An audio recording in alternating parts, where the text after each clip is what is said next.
Thales के बाद Greek philosophy में सबसे इम्पॉर्टेंट नाम आता है एनेक्सिमैंडर का। अब यहाँ पर कंफ्यूज नहीं होना है नाम सुनकर कि अलेक्जेंडर कहा है मैंने, नहीं, नाम थोड़ा सिमिलर है बट आगे का वर्ड का कॉम्बिनेशन थोड़ा डिफरेंट है। ये एनेक्सिमैंडर है एंड दोनों ही भिन्न पर्सनालिटीज़ हैं, तो दोनों के रिस्पेक्ट अपनी जगह पर है, इसलिए आपको दोनों के नाम की रिस्पेक्ट करनी है और सही नाम लेना है, एनेक्सिमैंडर। ठीक है, तो लास्ट वीडियो में हमने पढ़ा कि थेल्स ने कहा कि सब कुछ का ओरिजिन वाटर है, यानी कि दुनिया का एग्जिस्टेंस भी पानी की वजह से है। ठीक है, अब समय गुज़रा और फिर उसके बाद एनेक्सिमैंडर आए और उन्होंने अपनी बात कही कि नहीं, वाटर एक लिमिटेड और स्पेसिफिक चीज़ है। ओरिजिन ऑफ एवरीथिंग लिमिटेड नहीं हो सकता, बल्कि एक ऐसी चीज़ होनी चाहिए जो इनफाइनाइट हो।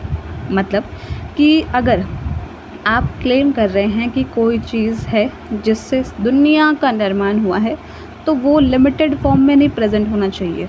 वाटर भले ही एम्पल अमाउंट में है, यानी ज़्यादा अमाउंट पर प्रेजेंट है हमारी बॉडी में भी, हमारे प्लैनेट में भी, लेकिन कहीं ना कहीं वो भी एक लिमिट तक ही होता है। ऐसा तो नहीं है कि अनलिमिटेड है। हाँ, तो यही बात उन्होंने कही एनेक्सिमैंडर ने। तो उन्होंने एक नया कॉन्सेप्ट इंट्रोड्यूस किया और उसका नाम है एपेरियन। स्पेलिंग बोल देती हूँ, APERION, कि लिमिटेड चीज़ सोर्स नहीं है कि दुनिया का विकास या दुनिया का निर्माण कोई लिमिटेड चीज़ से हुआ, बल्कि अनलिमिटेड चीज़ से हुआ। कोई ऐसी चीज़ जो इनफाइनाइट अमाउंट में अवेलेबल है नेचर में। तो इनफाइनाइट का मतलब ही होता है ना कि जहाँ कोई लिमिट ना हो। कोई नहीं जानता है कि इनफाइनाइट कितना बड़ा है या फिर उसकी रेडियस कितनी फैली हुई है कितनी जगह में, तो इसलिए तो उसे इनफाइनाइट कहा जाता है। और एनेक्सिमैंडर के टर्म्स में उन्होंने एक कॉन्सेप्ट इंट्रोड्यूस किया जिसका नाम है एपेरियन। सिंपल, समझ में आ गया। और ये इनफाइनाइट है या आप इसे बाउंडलेस भी कह सकते हैं, कि उसके हिसाब से सब कुछ इसी बाउंडलेस सब्सटेंस से निकलता है और वापस इसी में चला जाता है। फॉर एग्ज़ाम्पल, सोचिए एक विशाल समुद्र के बारे में जो कभी ख़त्म नहीं होता। उस समुद्र में अलग अलग चीज़ें निकलती हैं, जैसे मिट्टी, हवा। अब हवा आप बोलेंगे कैसे, तो पानी में भी तो हवा जाती ही रहती है ना, तभी तो अंदर एक्वेटिक बीइंग्स ज़िंदा होते हैं इससे। ठीक है, और जब उनका टाइम ख़त्म हो जाता है तो वापस उस इनफाइनाइट ओशन में समा जाते हैं। तो अब ऐसा नहीं सोचना है कि ये बात सच है या नहीं, इट्स ओके।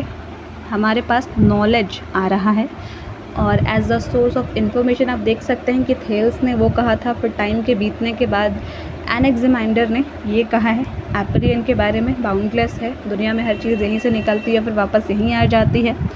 और साथ में उन्होंने ये भी बोला कि दुनिया में हर चीज़ एक अपोजिट के बैलेंस पे चलता है, जैसे गर्मी ठंड या गर्म ठंडा, दिन या रात, जीवन और मृत्यु।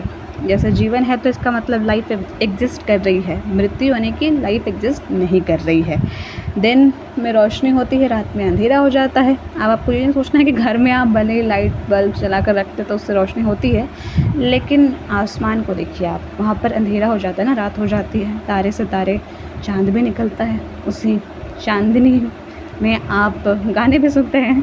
तो उस टॉपिक पर अभी डाइवर्ट नहीं होते हैं, इसी में कंटिन्यू करते हैं कि एक तो हमने एपेरियन समझा, दूसरा ये अपोजिट बैलेंस वाला, कि नेचर में अपोजिट चीज़ों का बैलेंस है और उसी बैलेंस से नेचर का एग्जिस्टेंस होता है। नहीं तो सोचिए ना, अगर सिर्फ दिन होता तो आपको सिर्फ पढ़ाई करनी होती, रात आता ही नहीं, तो फिर आप सोते कैसे?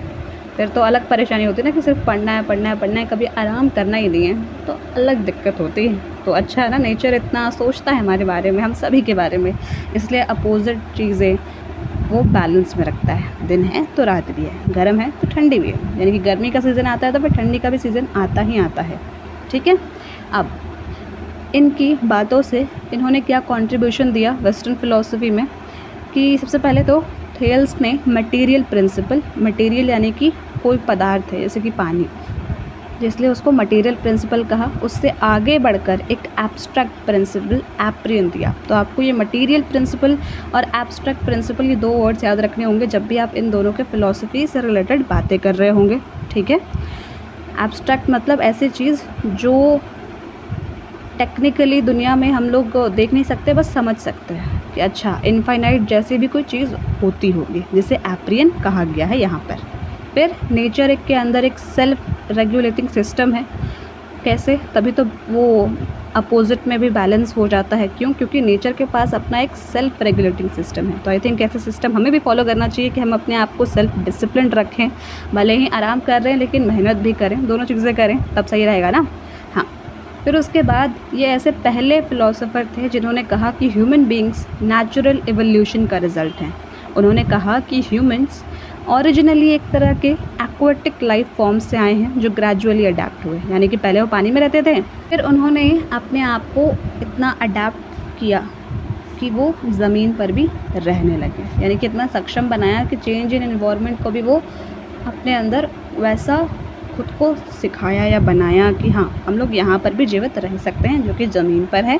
ये थोड़ा डार्विन थ्योरी से रिलेटेड है। अब हमने इतना कुछ सुन लिया है तो अगेन आई वुड से, जो कि मैं हर क्लास में कहती हूँ या हर डिस्कशन में कहती हूँ कि कंफ्यूज नहीं होना है। सो के हम लोग यहाँ पर चीज़ें देख रहे हैं कि टाइम के आगे बढ़ते बढ़ते लोगों ने क्या क्या कहा, या फिर ऐसा कि लोगों की थिंकिंग में भी क्या क्या ग्रोथ आया। हमने थेल्स में देखा कि पानी है, उन्होंने वहाँ से भी ग्रोथ की शुरुआत की कि आसपास की चीज़ों को ऑब्ज़र्व किया और फ़िलॉसफ़ी में कुछ बातें कही।